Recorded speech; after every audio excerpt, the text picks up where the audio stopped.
திருச்செந்தூர் அப்படின்னாலே முருகன், கடல் இந்த ரெண்டும் தான் பெரும்பாலானோர் நினைவில் இருக்கக்கூடிய விஷயம்.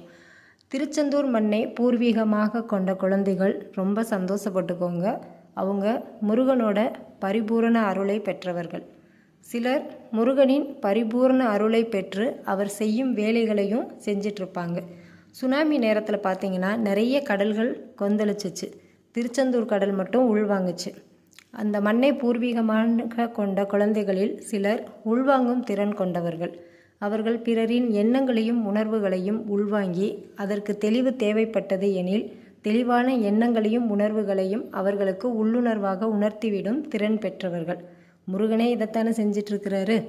அப்படிப்பட்ட குழந்தைங்களுக்கு முருகனோட பரிபூரண அன்பும் கருணையும் ஆசியும் அருளும் என்றும் நிரம்பி வழிந்து கொண்டே இருக்கும்.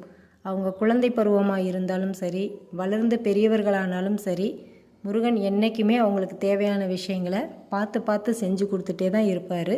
இந்த கலிகாலத்தில் வாழ்வதற்கு தேவையான சகல விஷயங்களையும் அவங்களுக்கு பார்த்து பார்த்து செஞ்சு கொடுத்து அவங்களுக்கு பக்கபலமாக துணையாக இருந்து அவங்க மூலமாக மக்களுக்கு நிறைய தகவல்களையும் சொல்ல செய்வார். இது ஒரு உண்மையான தகவல், அனுபவமான தகவல். நன்றி, வணக்கம்.